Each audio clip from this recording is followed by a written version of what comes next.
கோவை கரும்புக்கடை காவல் நிலைய பகுதிக்குட்பட்ட சாலமேடு பகுதியில் இன்று சிசிடிவி கேமராக்களை கண்காணிக்கும் அருகே ரிப்பன் வெட்டி திறந்து வைத்த கோவை மாநகர காவல் ஆணையர் பாலகிருஷ்ணன்.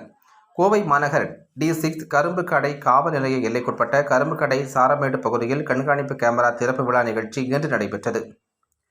இதனை சிறப்பு விருந்தினராக கலந்து கொண்ட கோவை மாநகர காவல் ஆணையர் பாலகிருஷ்ணன் கண்காணிப்பு ரிப்பன் வெட்டி திறந்து வைத்தார்.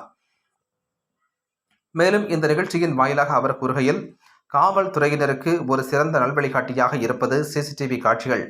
நடந்ததை 4 பேரிடம் கேட்டு தெரிந்து கொள்வதை விட நடந்ததை நேரடியாக பதிவு செய்து அதில் யார் மீது தவறு உள்ளது, என்ன நடந்தது என்பதை கண்டு வழக்கு பதிவு செய்ய ஏதுவாக இந்த சிசிடிவி காட்சிகள் பேருதவியாக உள்ளது என்றார்.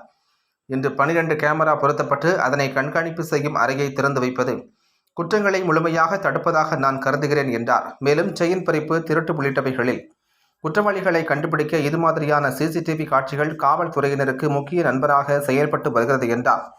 இந்த நிகழ்வில் கரும்புக்கடை பகுதியின் கவுன்சிலர் அகமது கபீர், கரும்புக்கடை பகுதி காவல் ஆய்வாளர் தங்கம், காவல்துறை உதவி ஆய்வாளர்கள் மற்றும் தெற்கு உதவி ஆணையர் வீரபாண்டி உள்ளிட்ட பலர் கலந்து கொண்டனர் என்பது குறிப்பிடத்தக்கது.